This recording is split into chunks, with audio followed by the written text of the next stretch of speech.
Questão.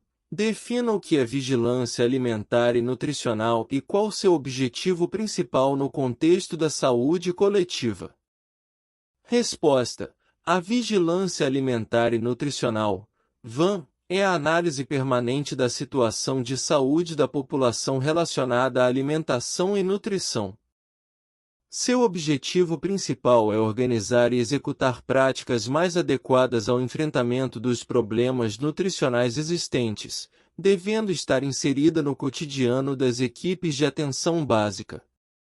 A VAN faz parte da Vigilância em Saúde e está inserida na Política Nacional de Alimentação e Nutrição, PNAN, servindo como ferramenta para monitorar a situação alimentar e nutricional da população e orientar políticas públicas de saúde. 2. Questão.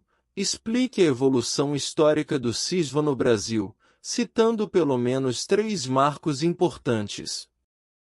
Resposta. A evolução do SISVA no Brasil apresenta os seguintes marcos importantes. 1. Em 1990, a Lei 8.080/90 incluiu a vigilância alimentar no SUS, e a Portaria 1156/90 criou oficialmente o SISVAN. 2.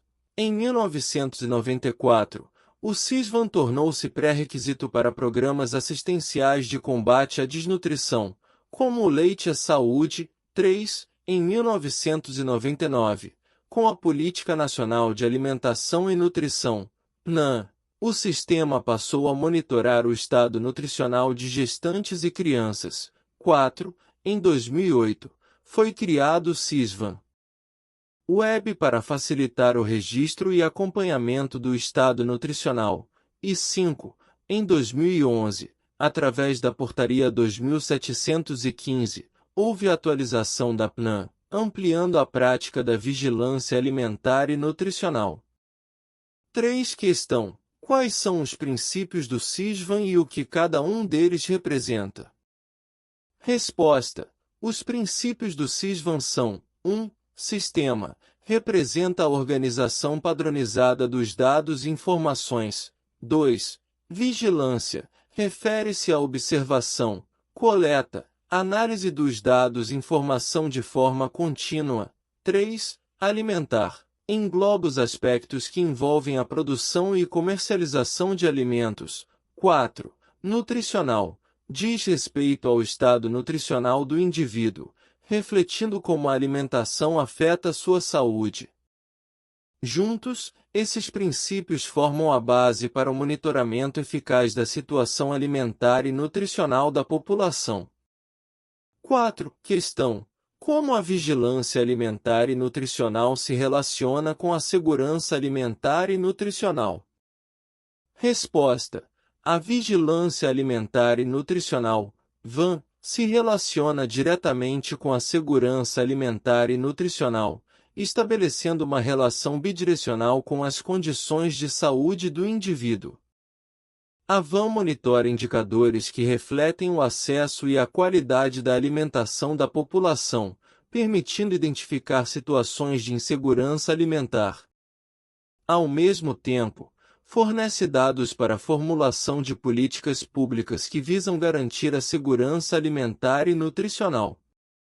Esta relação é fundamental para organizar e reorientar as práticas na atenção básica, conhecer os problemas de saúde relacionados à alimentação e promover intervenções efetivas. 5. Questão. Qual é a importância da territorialização para a vigilância alimentar e nutricional?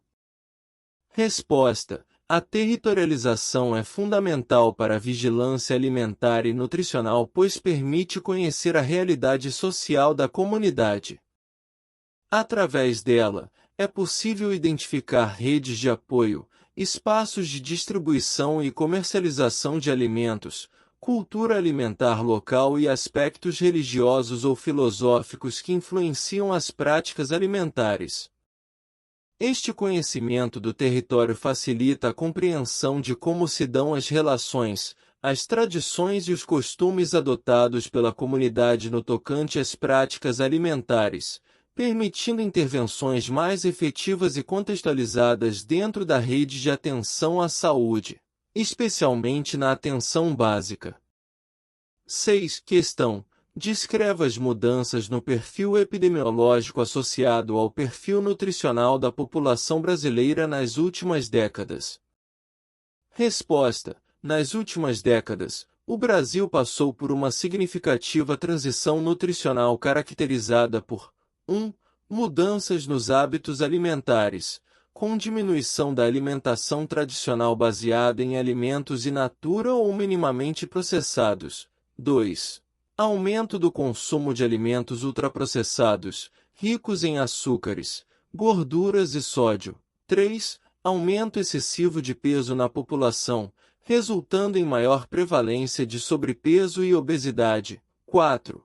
Consequente aumento das doenças crônicas não transmissíveis relacionadas à alimentação, como diabetes, hipertensão e doenças cardiovasculares.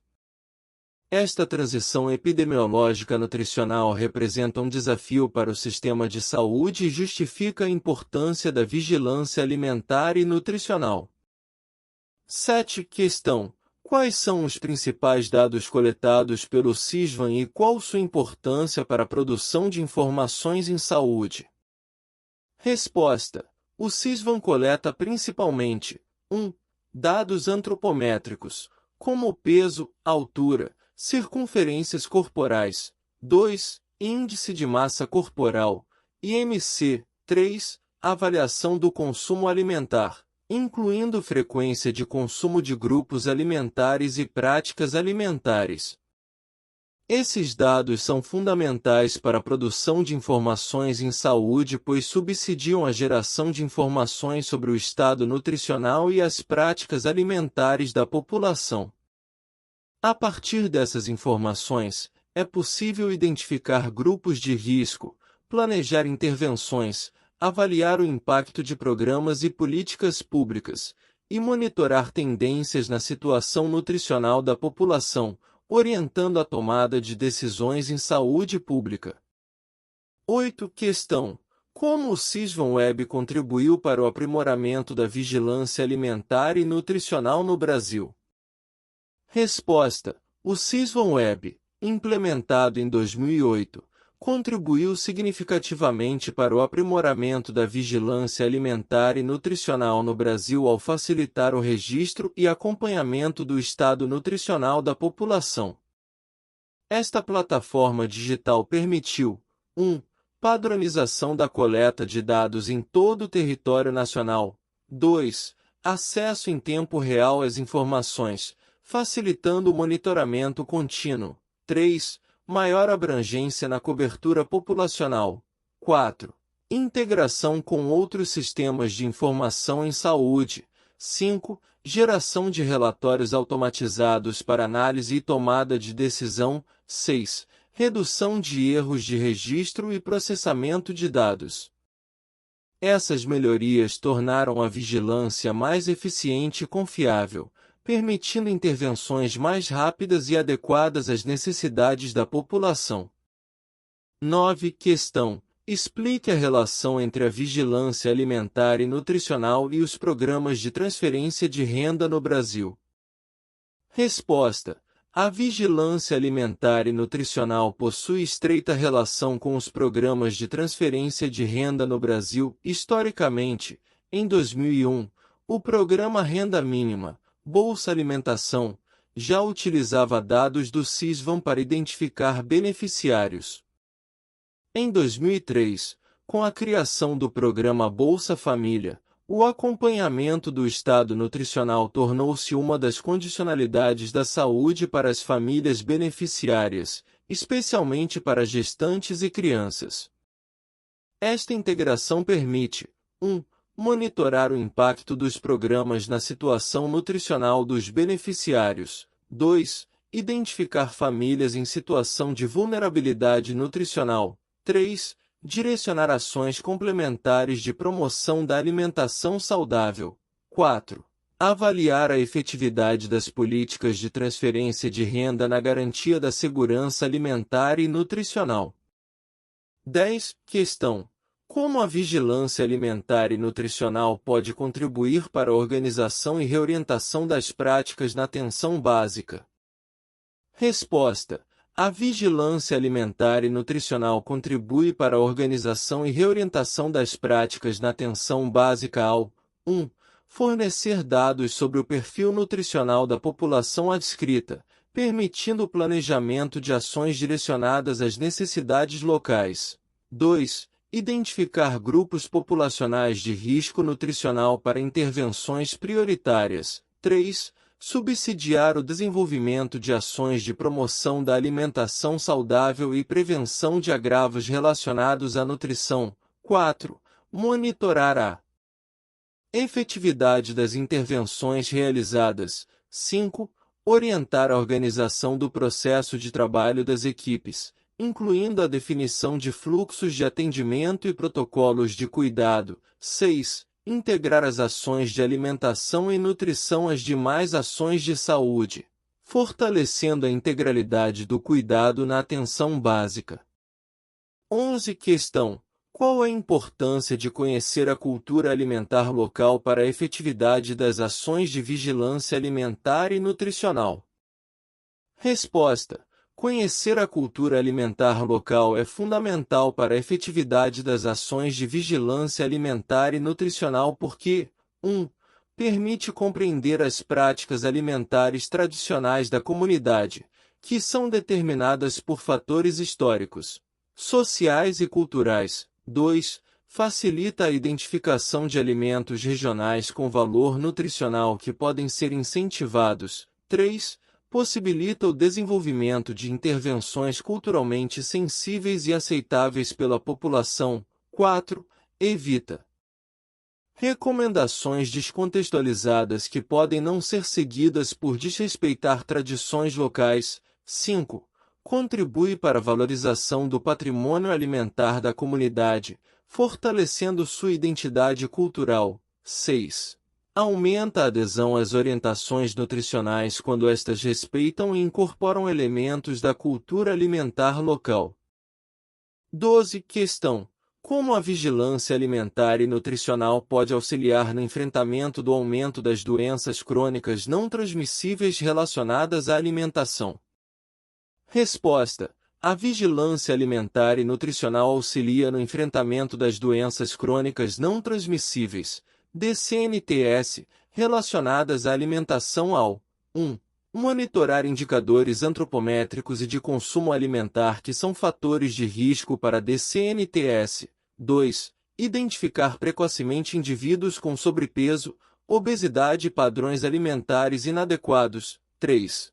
Fornecer dados para o planejamento de ações de prevenção primária, como promoção da alimentação saudável. 4. Subsidiar o desenvolvimento de políticas públicas intersetoriais para criar ambientes favoráveis à alimentação adequada. 5. Avaliar o impacto de intervenções implementadas. 6. Orientar a organização da linha de cuidado das DCNTS na rede de atenção à saúde. 7. Contribuir para a educação alimentar e nutricional da população, promovendo escolhas alimentares mais saudáveis que reduzam o risco de desenvolvimento dessas doenças. 13. Questão: explique como o IMC, Índice de Massa Corporal, é utilizado na vigilância alimentar e nutricional e quais suas limitações. Resposta: o IMC, Índice de Massa Corporal, é utilizado na vigilância alimentar e nutricional como um indicador antropométrico que relaciona peso e altura, peso-altura sobrescrito 2, permitindo classificar o estado nutricional de indivíduos e populações. É amplamente utilizado por ser de fácil obtenção, baixo custo e permitir comparações populacionais. Contudo, apresenta limitações importantes. 1. Não distingue massa magra de massa gorda. 2. Não considera a distribuição da gordura corporal, fator importante para o risco de doenças. 3. Pode classificar erroneamente atletas ou pessoas com grande massa muscular como sobrepeso. 4. Não é adequado para avaliar idosos, devido às alterações na composição corporal próprias do envelhecimento. 5. Não considera diferenças étnicas na composição corporal. 6. Deve ser complementado com outros indicadores. Para uma avaliação nutricional mais precisa, como circunferência da cintura e avaliação do consumo alimentar. 14. Questão: como a vigilância alimentar e nutricional pode contribuir para identificar e combater o aumento do consumo de alimentos ultraprocessados? Resposta: a vigilância alimentar e nutricional contribui para identificar e combater o aumento do consumo de alimentos ultraprocessados através de 1. Coleta sistemática de dados sobre padrões de consumo alimentar, incluindo frequência de ingestão de ultraprocessados. 2. Monitoramento de tendências temporais no consumo desses alimentos em diferentes grupos populacionais. 3. Identificação de fatores associados ao alto consumo, como determinantes sociais, econômicos e ambientais. 4. Fornecimento de dados para o desenvolvimento de políticas públicas regulatórias, como tributação diferenciada e rotulagem nutricional. 5. Subsídio para campanhas educativas sobre os riscos associados ao consumo excessivo desses produtos. 6. Avaliação do impacto de intervenções implementadas para reduzir o consumo. 7. Promoção de alimentação baseada em alimentos in natura ou minimamente processados, conforme recomendado pelo Guia Alimentar para a População Brasileira. 15. Questão: qual é a importância da integração da vigilância alimentar e nutricional com outras políticas públicas para a efetividade das ações de promoção da alimentação saudável? Resposta: a integração da vigilância alimentar e nutricional com outras políticas públicas é fundamental para a efetividade das ações de promoção da alimentação saudável porque, 1. Os determinantes da alimentação são complexos e multifatoriais, exigindo abordagens intersetoriais. 2. Permite articular ações nos diversos setores que influenciam as práticas alimentares, como educação, agricultura, desenvolvimento social, meio ambiente e economia. 3. Possibilita a implementação de intervenções em diferentes níveis, individual, comunitário e populacional. 4. Potencializa o impacto das ações ao abordar simultaneamente diversos determinantes da alimentação. 5. Otimiza recursos e evita a fragmentação e sobreposição de iniciativas. 6. Fortalece a segurança alimentar e nutricional como política de Estado. 7. Contribui para a criação de ambientes alimentares saudáveis que facilitem escolhas adequadas pela população, como incentivo à agricultura familiar, regulação da publicidade de alimentos e garantia de acesso físico e econômico a alimentos saudáveis. Artrópodes e roedores: importância médica e controle. Artrópodes.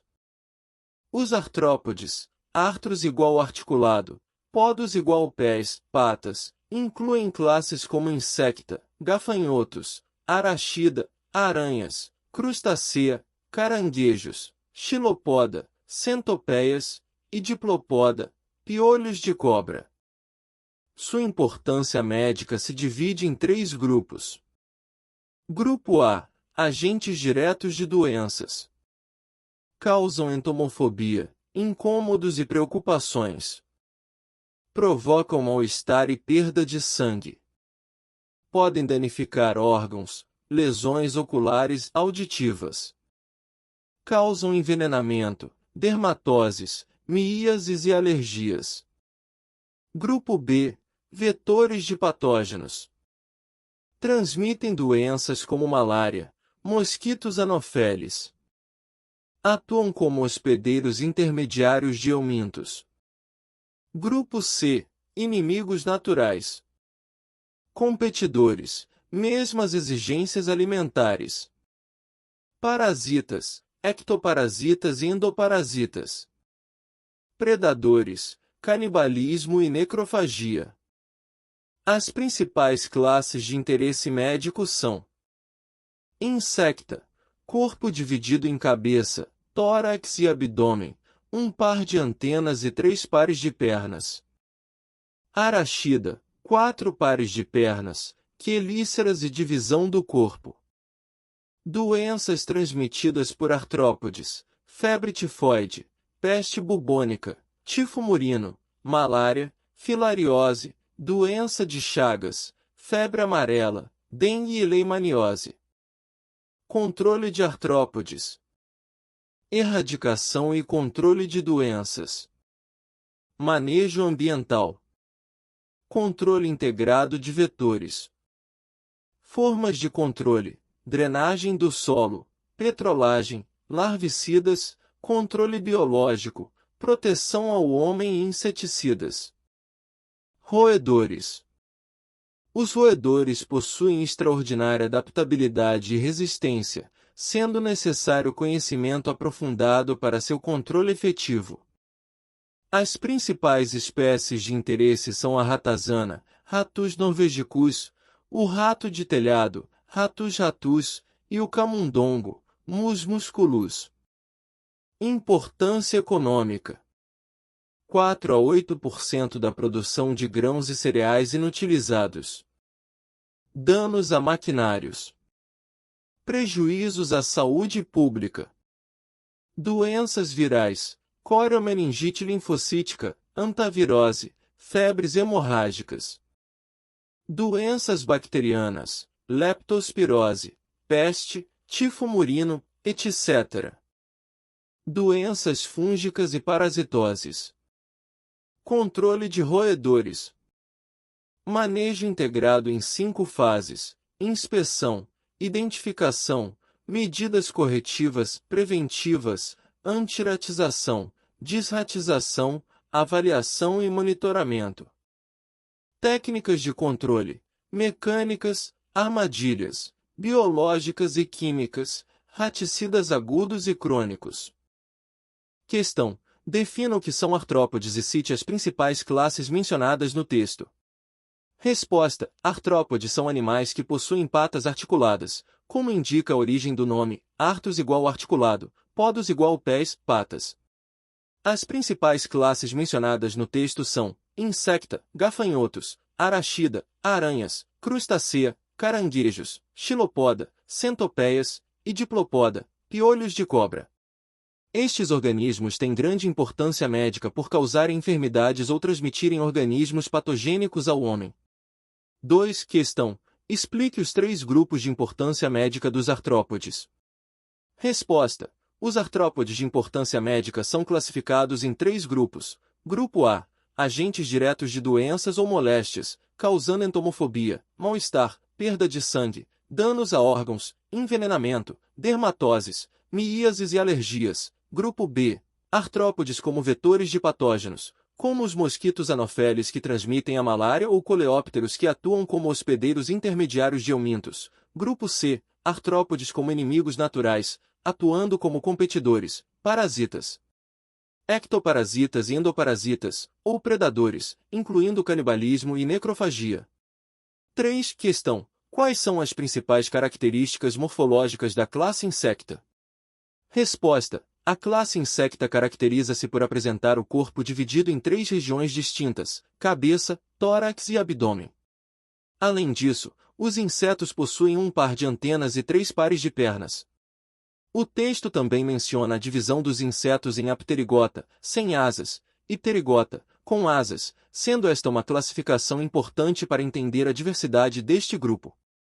4. Questão: descreva como as moscas e baratas podem transmitir doenças como febre tifoide e diarreias infecciosas.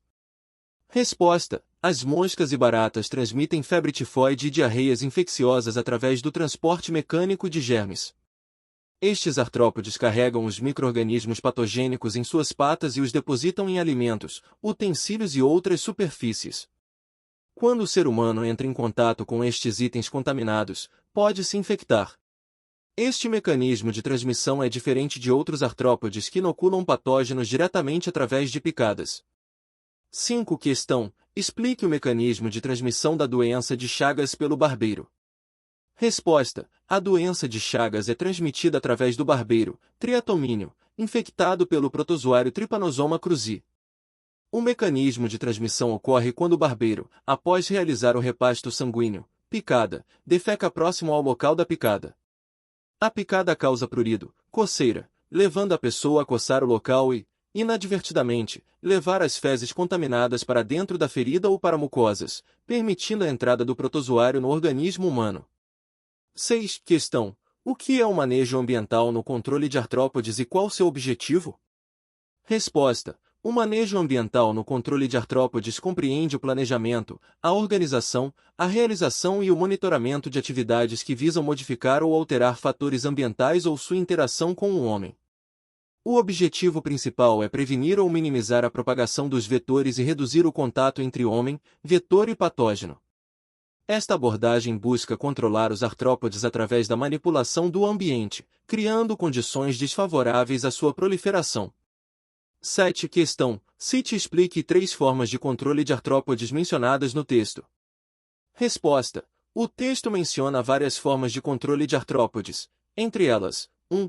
Drenagem ou enxugamento do solo, eliminação de criadouros aquáticos. 2. Petrolagem, aplicação de derivados de petróleo em coleções de água para matar larvas. 3. Emprego de larvicidas, uso de produtos químicos específicos para eliminar formas larvais. 4. Controle biológico, uso de predadores naturais. 5. Proteção ao homem, uso de mosquiteiros, véus e repelentes para evitar o contato com vetores. 6. Inseticidas, uso de produtos químicos para eliminar insetos adultos. Escolher 3 destas opções para explicar. 8. Questão: por que os roedores são considerados animais de difícil controle? Resposta: os roedores são considerados animais de difícil controle devido à sua extraordinária adaptabilidade, podendo sobreviver e proliferar em condições adversas nos mais variados ambientes. Além disso, são extremamente habilidosos e resistentes, o que torna necessário um conhecimento aprofundado de sua biologia e comportamento para que possam ser controlados de forma efetiva. Estas características evolutivas permitiram que os roedores se tornassem pragas persistentes em ambientes urbanos e rurais.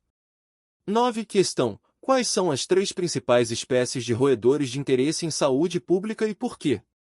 Resposta: as 3 principais espécies de roedores de interesse em saúde pública mencionadas no texto são a ratazana, Rattus norvegicus, o rato de telhado, Rattus rattus, e o camundongo, Mus musculus. Estas espécies são importantes porque causam prejuízos econômicos significativos, inutilizando 4 a 8% da produção de grãos e cereais e danificando maquinários, e representam sérios riscos à saúde humana por transmitirem diversas doenças virais, bacterianas, fúngicas e parasitárias. 10. Questão: liste e explique 3 doenças bacterianas transmitidas por roedores. Resposta: entre as doenças bacterianas transmitidas por roedores mencionadas no texto estão 1. Leptospirose, transmitida pela urina de roedores infectados, principalmente a ratazana. 2. Peste, transmitida pela pulga do rato que se infecta com a bactéria Yersinia pestis. 3. Tifo murino, transmitido também por pulgas de roedores. 4. Febre por mordedura do rato, causada por bactérias presentes na saliva do roedor. 5. Salmonelose, transmitida por alimentos contaminados com fezes de roedores. Escolher 3 destas opções para explicar. 11. Questão: o que é o manejo integrado de roedores e quais conhecimentos são necessários para sua implementação? Resposta: o manejo integrado de roedores é uma abordagem de controle que combina diferentes métodos e estratégias. Para sua implementação eficaz, são necessários conhecimentos sobre a biologia, hábitos comportamentais, habilidades e capacidades físicas dos roedores, associados ao conhecimento do meio ambiente onde estão instalados. Esta abordagem holística permite desenvolver estratégias mais eficientes e sustentáveis de controle, adaptadas às características específicas da infestação e do ambiente. 12. Questão: descreva as 5 fases do manejo integrado de roedores. Resposta: o manejo integrado de roedores compreende 5 fases distintas. 1. Inspeção, avaliação inicial da presença e extensão da infestação. 2. Identificação, determinação das espécies presentes. 3. Medidas corretivas e preventivas, antiratização, eliminação de condições que favorecem a presença de roedores. 4. Desratização, eliminação dos roedores presentes através de métodos específicos. 5. Avaliação e monitoramento, acompanhamento contínuo para verificar a eficácia das medidas implementadas e prevenir novas infestações. 13. Questão: explique as diferenças entre as técnicas de controle mecânico, biológico e químico de roedores. Resposta: as técnicas de controle de roedores diferem em seus métodos e princípios. 1. Controle mecânico. Utiliza armadilhas para capturar os roedores fisicamente, sem uso de substâncias tóxicas. 2. Controle biológico. Emprega predadores naturais ou agentes patogênicos específicos para reduzir a população de roedores. 3. Controle químico. Utiliza raticidas, agudos ou crônicos, para eliminar os roedores através de envenenamento. Cada técnica tem suas vantagens e limitações, sendo frequentemente utilizadas de forma complementar no manejo integrado.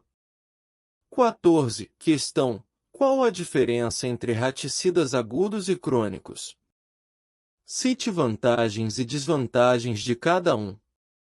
Resposta: raticidas agudos causam a morte rápida do roedor após uma única ingestão, enquanto os raticidas crônicos requerem múltiplas ingestões ao longo de dias para causar a morte. Vantagens dos agudos: rápida eliminação e menor quantidade de produto. Desvantagens: podem causar aversão à isca se o roedor não ingerir dose letal e apresentam maior risco de envenenamento acidental. Vantagens dos crônicos: não causam aversão à isca, são mais seguros para o uso em áreas habitadas e permitem controle mais efetivo da população. Desvantagens: requerem mais tempo para surtir efeito e maior quantidade de produto. 15. Questão: como a dengue é transmitida e qual artrópode está envolvido nessa transmissão? Resposta: a dengue é transmitida pela picada do mosquito do gênero Aedes, principalmente o Aedes aegypti. O ciclo de transmissão ocorre quando o mosquito fêmea pica uma pessoa infectada com o vírus da dengue durante o período de viremia. Após um período de incubação extrínseca no mosquito, o vírus migra para as glândulas salivares, e o artrópode torna-se capaz de transmitir a doença ao picar pessoas saudáveis. O controle da dengue está diretamente relacionado ao controle do vetor, através da eliminação de criadouros e outras medidas preventivas.